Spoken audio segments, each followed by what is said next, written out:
Hi,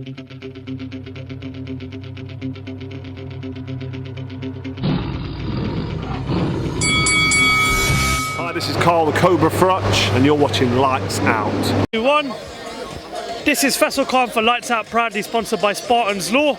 We're here in Bournemouth ahead of this Saturday night show at the Bournemouth International Centre. We're at Bournemouth Beach. Delighted to be joined by Stephen Mckenna. Stephen, good afternoon, mate. How you doing? Yeah, keeping well. Just arrived, so ready for action this Saturday night and ready to put on a big performance in Sky Sports. So all set. It's your first fight in almost 8 months. It's been a bit of a frustrating period, I can imagine. Just how much of a relief is it for you to be getting back in the ring on Saturday night? Yeah, it's great to be back in action. I've been a while coming, but I've stayed in the gym since Christmas. I've been ready. Been getting all the rounds in the gym. So on Saturday night, I'm ready to be unleashed, and I'm gonna put on a big performance. I feel stronger than ever. I'm a hard-hitting welterweight, and I'm coming for all those guys out there. Yeah, of course. Obviously, ring activity is the most crucial thing in a boxer's career.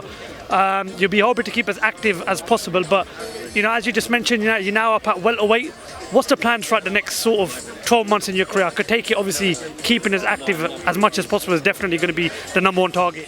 Yeah, before the end of the year, I want to be sitting at 15-0 and in the top 10 in the world. So I want to move fastly, and I want to get up those rankings and start getting these big fights. A few guys have called out already. Marku, one of them, Conor Benn's another. I want both of them. After I'm done with Marku, I'll take Ben, or vice versa, I'll take any of them. I want these big fights, and if I go in with them, I know I can beat them. Obviously, I know you're currently working with Hennessy Sports. You're here on a Sky Sports show this weekend. Just talk to us a bit about the sort of managerial contract thing. How does it work? Because we know you're here representing Hennessy. Is a long-term plan to stay with Hennessy, or perhaps get a deal with Sky Sports at some point? Yeah, I'm signed with Mckenna, so he's getting me all the fights. So great platform here on Sky. It's massive, so it's going to get my name even out there even more. So we'll see what happens, and just looking forward now to getting back in action. I'm just buzzing to get in there.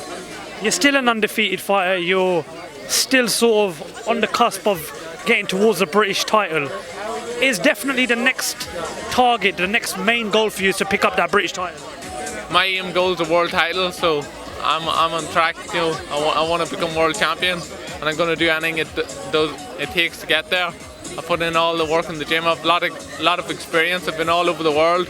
I've been trained by world-class trainers. Freddie Roach, been in the gym with Robert Garcia. He trained me as well. So I have a lot of experience, and it'll stand me. I've only 11 fights, but I've a lot more experience than guys 20. I've been in the ring with them all, and I'm ready to showcase it on Saturday night. The 147-pound division, British domestic-wise, is very exciting, and of course, it gets even better when you look at the world elite fighters such as the Errol Spencers, the Terence Crawfords. But most fighters like to conquer Britain before they sort of move on to Europe now.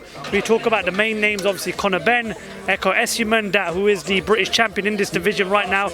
Are these the fights should be targeting now after hopefully Saturday night if you can come through with a win? Yeah, if they're my way, I'll fight any of them. It doesn't matter who. I'll fight any man, anytime, anywhere. After this fight, it's gonna hopefully back out again in September maybe, and then finish off the year strong. As I say, I want to finish out the year 15-0.